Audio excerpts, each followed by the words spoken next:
Sejam todas muito bem-vindas, é um prazer estar falando aqui com vocês. Eu sou Regiane Cunha, sou terapeuta e especialista na superação da depressão e na superação da ansiedade. É um prazer estar falando aqui com vocês hoje. Bem, vamos começar então falando aqui sobre coisas importantes que a gente vai estar abordando aqui hoje. Nós vamos estar aproveitando para abordar a relação da nossa superação, o que a gente pode fazer? 3 passos essenciais para superar a depressão e a ansiedade, para fazer com que isso possa realmente acontecer na nossa história, para fazer com que isso de uma vez por todas possa ser uma página que a gente vire na nossa história, que a gente consiga ter resultados surpreendentes, né? E uma das perguntas que eu mais recebo é exatamente isso. Dá para ter um resultado surpreendente? Dá para ter resultados como esse que você está postando das suas alunas? Dá para você chegar num resultado que realmente seja satisfatório? Dá. E hoje eu vou falar para vocês qual o caminho que pode levar vocês a essa superação da depressão e da ansiedade de um jeito mais simples, mais rápido, mais eficaz. E vou estar falando de 3 passos bastante importantes, na minha opinião, trago sempre essa informação, na minha opinião, para quando você deseja superar a depressão e a ansiedade de um jeito simples, rápido, eficaz, e sem precisar fazer uso de medicamentos ou ficar refém de medicamentos. Quando eu trago essa fala, eu gosto sempre de orientar, dizendo, não estou falando para você tirar o seu medicamento da jogada de uma hora para outra, eu estou dizendo para você que dá para você sim, se você está com depressão e ansiedade, e você queira sair da depressão e ansiedade sem medicação, é possível. Eu tenho vários casos de sucesso com essa metodologia, e também se você está sendo medicada nesse momento e deseja também passar por um processo em que você possa sair da depressão e da ansiedade e ainda assim se livrar dos medicamentos, também é possível. Antes de mais, uma boa noite para todos vocês, da onde vocês estejam me assistindo, que vocês possam ser bem-vindas aqui.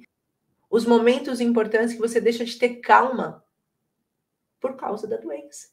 Você está sempre em conflito consigo mesmo. Então, é importante a gente pensar que sim, é possível a gente entender qual é a origem, qual é o conflito, qual é o gatilho.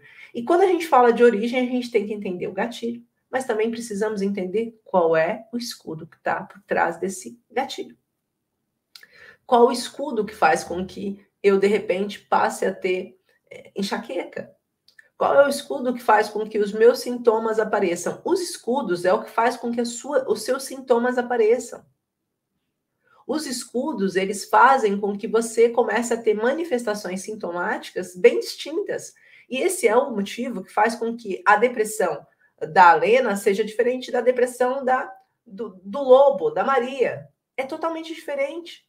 Ou a ansiedade de um e a ansiedade do outro. A Eliane tem um tipo de ansiedade em que ela sente taquicardia, ela sente as pernas tremerem, a boca dela trava, o olho dela fica esbugalhado. Mas a Giovana não. A Giovana, quando ela tem a crise de ansiedade, ela fica com dores de cabeça terrível. Ela fica com dores nas costas durante dias depois de ter tido uma crise de ansiedade. Por que são sintomas tão distintos? E algumas pessoas não associam os sintomas, né? Não sabem qual sintoma é do quê. Eu recebo muito isso, principalmente no TikTok, que é um canal que é muito maior, né? Um canal que tem 62 mil seguidoras. Eu recebo muito essa pergunta. Gi, mas essa dor de barriga que eu tenho é ansiedade? Esse tremer do meu corpo é ansiedade? A queda de cabelo é ansiedade? Então, tudo vai depender do escudo que está ativo. Se você tem um escudo relacionado à desvalorização, por exemplo, você vai sofrer mais com dores musculares. Você vai ter mais dores relacionadas aos ossos. Você vai ter mais possibilidade de desenvolver uma artrite. Frieira.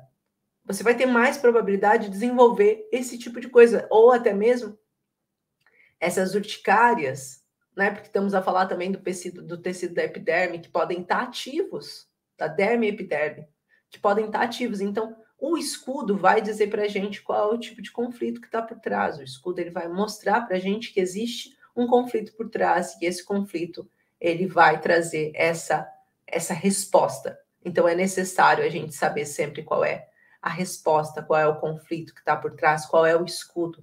E identificar o escudo traz para vocês a possibilidade de vocês melhorarem, de vocês saírem dessas dores, das dores físicas que são associadas, saírem dessas enxaquecas, saírem dessa insônia, saírem desse tremer de perna, saírem das questões sintomáticas. Por quê? Porque você passou por isso. Você conseguiu tirar o escudo que estava ativo. E o escudo, como eu costumo trazer também para vocês, é como se fosse a nossa amígdala cortical, né? O nosso sistema de sobrevivência. É um bloco que está na nossa cabeça, no nosso cérebro, e automaticamente vamos pensar como se fosse um cubo mágico. Quando você tem um escudo que está ativo, ele simplesmente vira. Aqui já não está igual.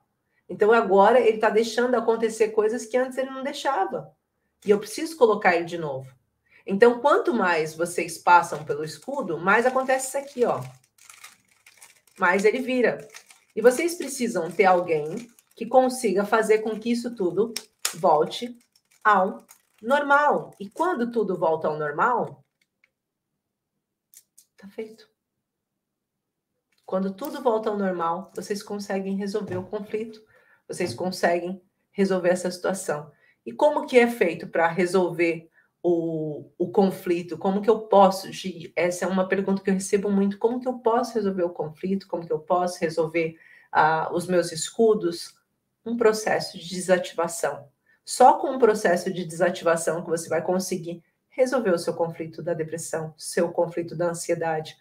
Porque senão você vai ter que ir para a medicina tradicional, para o sistema tradicional, medicamentoso, com idas direto ao psiquiatra, com esses caminhos que a gente já está cansado de ver que a eficácia é muito pequena. A gente vê assim, se a gente pegar 10 mulheres, né? A gente está em 20 alunas, acho eu, nesse momento. Se a gente pegar todas essas alunas que a gente tem já inscritas dentro da próxima turma do Método Origens, a gente vai olhar e uma parte de, tipo, quase todas, vamos pensar em de 20, 19, passaram por esse sistema e não tiveram resultado, não tiveram cura. Então, a gente tem que entender que pode não ter cura no caminho tradicional. Pode não acontecer isso. Então, esse é um caminho muito importante a gente falar, né? É muito importante a gente conseguir perceber para a gente também ter uma resposta melhor quando a gente procura uma saída. Isso que eu quero.